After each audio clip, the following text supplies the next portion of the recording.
Hello दोस्तों, नमस्कार। मैं आनंद दुबे आप सबका स्वागत करता हूं आपके अपने यूट्यूब चैनल एके पाठशाला पर।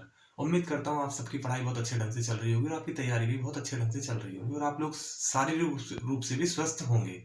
तो चलिए दोस्तों, आज हिंदी का दूसरा टॉपिक जो कि हमने एक मुहिम शुरू करी कि एक वीडियो में एक टॉपिक पूरा खत्म करेंगे, उसमें आज संज्ञा की बारी है।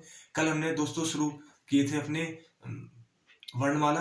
आज हम शुरू कर रहे हैं संज्ञा, और वर्णमाला हमने कल एक ही वीडियो में खत्म कर दी थी। संज्ञा में भी कोशिश ये करेंगे कि आज एक ही वीडियो में आपकी संज्ञा भी पूरी हो जाए, ताकि आपको बार बार इधर उधर देखना ना पड़े। एक ही वीडियो में हम पूरा कर लें, और पूरा का पूरा करें। ये भी नहीं कि छोड़ते हुए चल रहे हैं, ऐसा भी नहीं। आप किसी बुक से चाहे तो मैच कर सकते हैं। तो चलिए दोस्तों, स्टार्ट करते हैं। ध्यान से समझिएगा दोस्तों।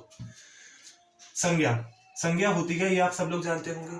संज्ञा मतलब इंग्लिश में बोले तो नाउन।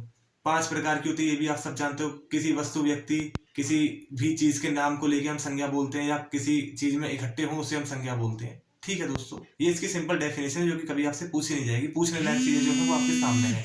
सबसे पहला और मोस्ट इंपोर्टेंट क्वेश्चन दोस्तों, मुख्य आधार पर या व्युत्पत्ति के आधार पर संज्ञा 3 प्रकार की होती है। मुख्य आधार पर या व्युत्पत्ति के आधार पर संज्ञा जो है 3 प्रकार की होती है। मतलब संज्ञा के भेद जो है वो मुख्य या व्युत्पत्ति के आधार पर 3 होते हैं। दूसरी चीज दोस्तों, शब्द के आधार पर, ये ध्यान रखना, एग्जाम में पूछा हुआ प्रश्न है दोस्तों, और एक में नहीं कई एग्जाम में। शब्द के आधार पर संज्ञा के जो है 5 भेद होते हैं। शब्द के आधार पर संज्ञा के 5 भेद होते हैं, और हाँ, हमें यही पढ़ने हैं। ठीक है प्यारे दोस्तों, तो समझते हैं, देखते हैं। संज्ञा में सबसे पहली आती है व्यक्तिवाचक।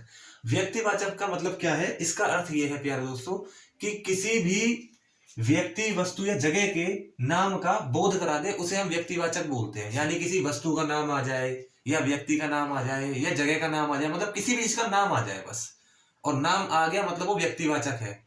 मतलब जैसे कि देखिए, किसी महीने का नाम आ गया, किसी दिन का नाम आ गया, जैसे सोमवार, मंगलवार, बुधवार, ये सब। किसी पार्क का नाम आ गया, मान लो अंबेडकर पार्क। या किसी त्योहार का नाम आ गया, होली, दिवाली, दशहरा, ईद, ये सब। या किसी पत्रिका का नाम आ गया, कोई भी पत्रिका, जैसे हिंदुस्तान पत्रिका है, ठीक है, इस तरीके से। किसी प्रदेश का नाम आ गया, राज्य का नाम आ गया, कोई घटना, ऐतिहासिक घटना, पुरानी घटना या पौराणिक घटना, कोई भी हो। किसी नदी का नाम आ गया, जैसे गंगा, जमुना, कोई भी नदी आ गई। या किसी व्यक्ति का नाम आ गया, किसी भी चीज का नाम, या किसी समुद्र का। और इसके आगे मतलब आपको ये देख लेना है कि कोई भी नाम आ जाए किसी भी प्रकार का। जैसे कि आप बोल सकते हैं कि हाँ भाई, समुद्र में आ गया पानी, है पानी, खारा पानी है, तो ये खारा पानी जो है वो समुद्र है, तो समुद्र का नाम इंडियन ओशियन है, यानी कि हिंद महासागर, या कौन सा है, तो ये सब इसमें आएंगे। जैसे कि दशहरा है, दशहरा क्या है? त्योहार है, तो दशहरा भी भाइयों जो है वो व्यक्तिवाचक होगा। ठीक है, मैं उम्मीद करता हूं आपको ये समझ में आ रहा होगा। अब अगला, जातिवाचक। जातिवाचक का मतलब है जिसमें किसी व्यक्ति, वस्तु की जाति का बोध हो। जाति मतलब हम उस नाम से उसकी पूरी कम्युनिटी के बारे में समझ जाएं। जैसे कि मैं आपको एक सिंपल सा एग्जांपल देता हूं। जैसे कि मैंने आपसे बोल दिया कुत्ता।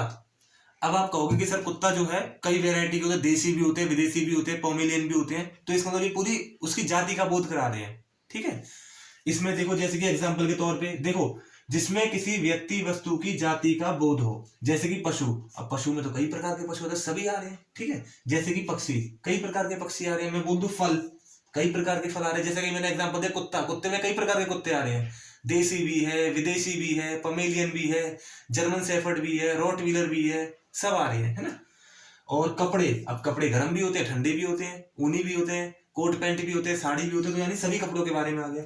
मसाले, मसालों में तो भाइयों आप जानते हो, मिर्च भी आ रही है, और धनिया भी आ रहा है, हर प्रकार के मसाले आ रहे हैं। तो इससे हमें ये पता लग रहा है कि हाँ भाई, ये पूरे उसके काम हो रहे हैं। जैसे कि मिठाई। अब मिठाई कई प्रकार की होती है, मतलब सारी मिठाई, हमने बोला हमने मिठाई खाई, तो सामने वाला पहचान नहीं पाएगा, वो सारी मिठाइयों को कंसिडर करेगा, है ना। या कोई व्यवसाय, या कोई व्यवसायिक, कोई बिजनेस हो। जैसे कि हम कहें हम बिजनेस कर रहे हैं, ठीक है, अगर मैं पर्टिकुलर नाम ले दूंगा कि हम इंपोर्ट एक्सपोर्ट का बिजनेस कर रहे हैं, तो आप बोलोगे सर नाम ले दिया, फिर तो ये व्यक्तिवाचक में चला गया। लेकिन अगर मैं यही बोल रहा हूँ कि बिजनेस कर रहा हूँ, तो इस समय प्यारे दोस्तों वो जातिवाचक में रहेगा। उम्मीद करता हूँ आपको समझ में आ रहा होगा। जैसे संबंधी, मैं बोल दूं ये मेरे रिलेटिव्स हैं, आप कहोगे हाँ सर ठीक है, कोई दिक्कत नहीं, जातिवाचक है। लेकिन अगर मैं बोल दूं कि नहीं, ये मेरे कजिन हैं, ये मेरी जो है अंकल हैं, चाचा, या ये मेरी आंटी हैं, तो वो एक अलग प्रॉपर वो आ जाएगा दोस्तों व्यक्तिवाचक में। लेकिन अभी तो संबंधी संबंधी है, ताऊ भी है, चाचा भी है, सब है। ठीक है दोस्तों, इसका स्क्रीनशॉट ले लीजिए जल्दी। तो उम्मीद करता हूं दोस्तों आपने उसका स्क्रीनशॉट ले लिया होगा। उसी के आगे बढ़ते हैं दोस्तों। अब देखिए उसके आगे क्या है, ध्यान से समझिएगा। अब देखिए इसके आगे तीसरी चल रही है संज्ञा, भाववाचक संज्ञा। भाववाचक संज्ञा का मतलब ये, इसमें किसी के भाव प्रकट होते हैं, मतलब कि भावनाओं के बारे में उल्लेख होता है, या भावनाओं के बारे में बोध होता है। इसके अंतर्गत भावनाओं का बोध होता है। अब भावनाएं कैसी होती हैं?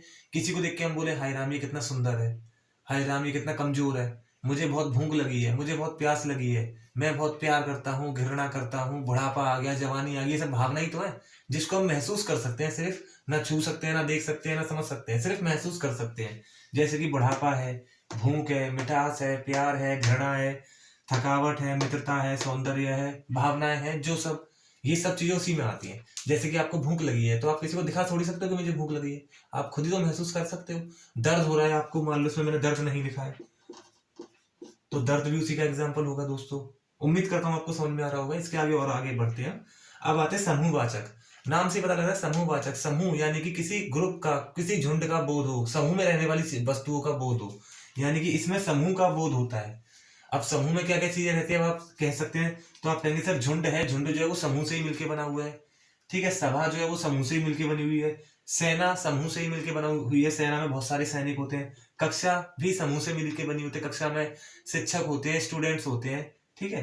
गिरोह समूह से मिलकर बने होते हैं, दल समूह से मिलकर बने होते हैं, और भीड़, मैंने ये नहीं लिखा है, भीड़ समूह से मिलकर बने होते हैं, ठीक है दोस्तों। तो आपको उम्मीद कर रहा हूँ समझ में आ रहा होगा। मतलब समूह में रहने वाली चीजें जो समूह में ही आपको मिल सकते हैं, जैसे झुंड है, दल है, ठीक है, सेना है, ठीक है दोस्तों, समझ में आ रहा होगा आपको। भीड़ है, कक्षा है, ये सब गिरोह वगैरह ये सब।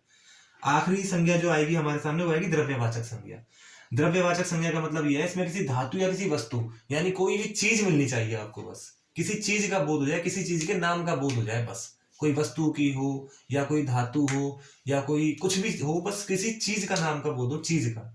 अब वो चीज जैसे कि आप बोल सकते हैं सर लकड़ी होगी, बिल्कुल धातु के रूप में आप इसको इस्तेमाल कर सकते हैं। धातु साइंस वाला नहीं, धातु अलग, धातु का मतलब कोई वस्तु। सोना है, इसको आप साइंस की तरह धातु के रूप में इस्तेमाल कर सकते हैं। चांदी है, दूध है, ठीक है, दूध मतलब वस्तु में आ गई। घी है, चावल है, गेहूं है, मक्का है, लोहा है, ये सब इसमें आ गए, ठीक है दोस्तों। मैं उम्मीद करता हूँ आपको ये समझ में आ रहा होगा, इसमें कोई दिक्कत तो आपको हो ही नहीं, प्रॉब्लम तो कोई हो ही नहीं रही होगी। अब मैं आपको बताऊँ इसमें सीधे सीधे क्वेश्चंस कैसे आते हैं।